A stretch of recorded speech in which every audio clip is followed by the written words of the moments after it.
নমস্কার বন্ধুরা, আমি মিঠুন। প্রথমে সবাইকে জানাই হ্যাপি সরস্বতী পুজো এবং বাংলার ভ্যালেন্টাইন্স ডে বলতে যেটা বোঝায় সেটাই হচ্ছে সরস্বতী পুজো। সকলে খুব ঘোরো, এনজয় করে এবং তার সাথে এই দিনটির আরেকটা গুরুত্বপূর্ণ ব্যাপার হলো এই দিনটিতেই আমাদের জাতির দেশের মহান নায়ক নেতাজি সুভাষচন্দ্র বোস জন্মগ্রহণ করেছিলেন। এবং আমার মনে হয় নেতাজির মতো মহান পবিত্র আত্মাকে স্মরণ করার জন্য কোনো পার্টিকুলার দিনের দরকার পড়ে না, কোনো পার্টিকুলার মুহূর্তের দরকার পড়ে না। যে কোনো দিন, যে কোনো মুহূর্তেতেই তাকে স্মরণ করা যেতে পারে।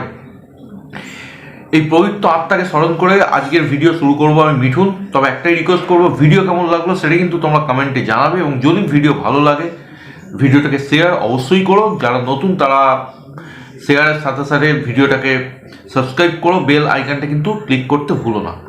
আজকে কথা বলবো বর্ডার 2 মুভিটা নিয়ে। দেখো, বর্ডার একটা নস্টালজিয়ার মতো কাজ করে। যারা আমার মতো 90s কিড, বর্ডার মুভিটা তারা দেখেনি এমন হয়তো কেউ নেই। মুভিটা একটা কাল্ট ক্লাসিক আখ্যা পেয়েছে, কিন্তু আমি সেই বর্ডারকে সাইডে সরিয়ে রেখেও বলবো তোমরা যদি বর্ডার 2 দেখতে যাও তোমরা কিন্তু হতাশ হবে না। আমি বর্ডার 2 যখন প্রমোশনাল মেটেরিয়ালগুলো এসেছিলো আমি এক্সপেক্ট করেছিলাম যে একটা স্ক্যাম মুভি হবে, কিন্তু 3 ঘন্টা 19 মিনিট এই মুভিটা দেখার পর আমি এটা মনে করি যে বর্ডার 2 কিন্তু যথেষ্ট জাস্টিফাই করতে পেরেছে। হ্যাঁ, মুভির মধ্যে কিছু লুফলস আছে, সেগুলো আমি বলবো, কিন্তু সেই লুফলসগুলোকে যদি আমি সরিয়েও রাখি, ইটসেলফ বর্ডার 2 কিন্তু বেশ ভালো একটা মুভি। অনুরাগ সিং এই মুভির ডিরেক্টর। দেখো, অনুরাগ সিং কখনোই জেপি দত্ত হতে পারবে না বা সেই স্ট্যান্ডার্ডটাকে ছোঁয়ারও চেষ্টা করেনি, কিন্তু অনুরাগ সিং তার মতো করে একটা ভালো ওয়ার মুভি বানিয়েছে। এবার আমার দেখা বেশ কয়েকটা ওয়ার মুভি আমাকে যদি বলতে বলা হয়, আমি বর্ডার ছাড়াও বলবো 1971-এর মতো মুভির কথা, এলওসি কার্গিলের কথা, এবং আজকের পরে আমি বর্ডার 2 এর কথা কিন্তু অবশ্যই যুক্ত করতে চাইব। এই মুভিটা কিন্তু অ্যান্টি পাকিস্তান মুভি হলেও অ্যান্টি ইসলামিক মুভি নয়। এই মুভিটি কিন্তু কখনো ওয়ারকে সাপোর্ট করে না। বর্ডার বেসিক্যালি ওয়ার মুভি হলো, তার মধ্যে একটা পলিটিক্যাল মেসেজ ছিল, একটা পলিটিক্যাল ড্রামা ছিল।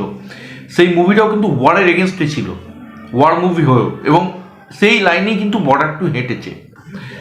এবং এই মুভিতে সব থেকে বেশি যেটা কাজ করেছে সেটা হচ্ছে ইমোশনাল দিকগুলো।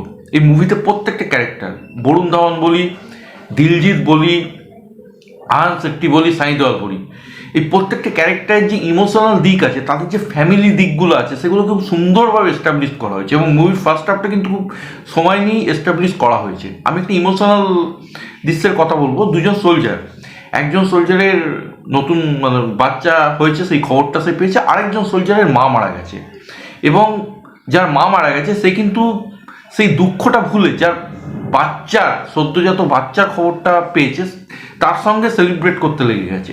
তো এই যে ইমোশনাল দিকগুলো অনুরাগ সিং খুব সুন্দরভাবে ফুটিয়ে তুলেছে, জাস্ট লাইক কেসেরি।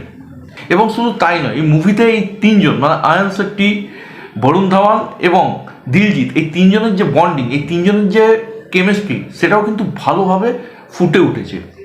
এই মুভির ভালো দিক যদি বলে অবশ্যই অ্যাকশন দৃশ্যগুলো, কিন্তু action without brain, without emotion এই মুভির মধ্যে কিন্তু কার্যকর হয়নি। এই প্রত্যেকটা অ্যাকশন কিন্তু লার্জার দ্যান লাইফ, সানি দেওয়ালের যেরকম মুভি দেখা যায় সেই রকম নয়।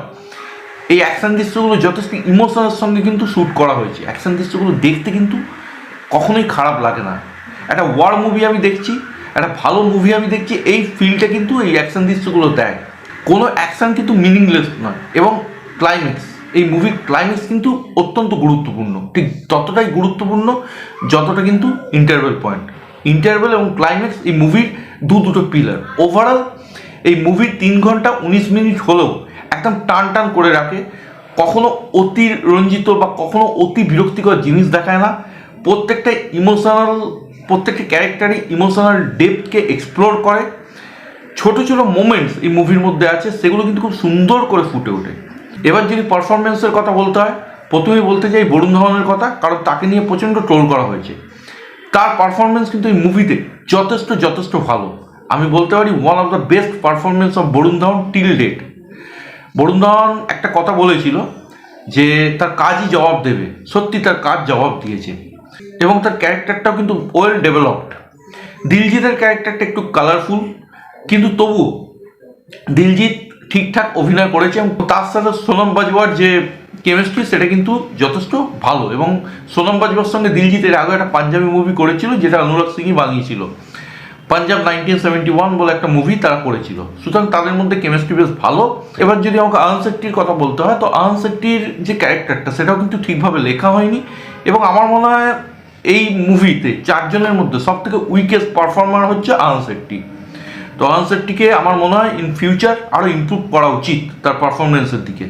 তবে এই মুভির একদম ক্যাপ্টেন যাকে বলা হয় তিনি হচ্ছেন সানি দেওয়াল। এই বয়সেও সে জাস্ট উড়িয়ে দিয়েছে তার ডায়লগ ডেলিভারি থেকে ইমোশনাল দিক এবং তার অ্যাকশন দৃশ্য, প্রত্যেকটা দৃশ্যে সানি দেওয়াল জাস্ট ফাটিয়ে দিয়েছে।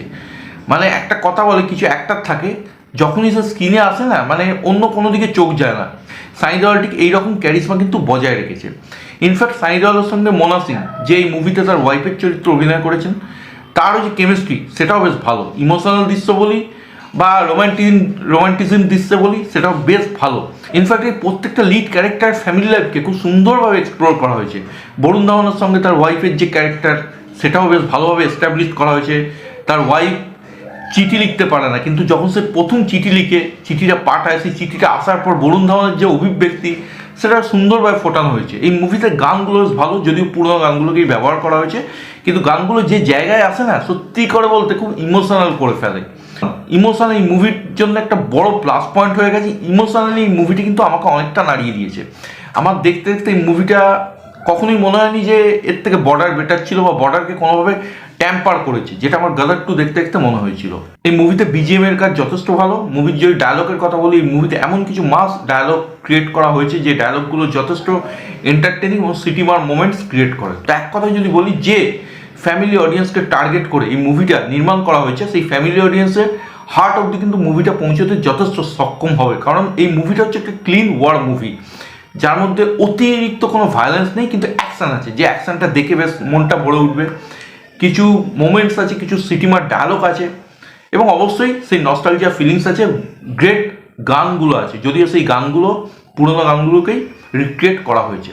এবার যদি উইকনেসের কথা বলি, আমি আগেই বলেছি আয়ন শেট্টির অভিনয় মুভির one of the weakest point. এছাড়াই মুভির ভিএফএক্স, এই মুভিতে বেশ কিছু দৃশ্য গ্রিন স্ক্রিনের জায়গায় নির্মাণ করা হয়েছে, এবং সেটা আমি ট্রেলার এবং টিজার লেভেল থেকেই বুঝে গেছিলাম।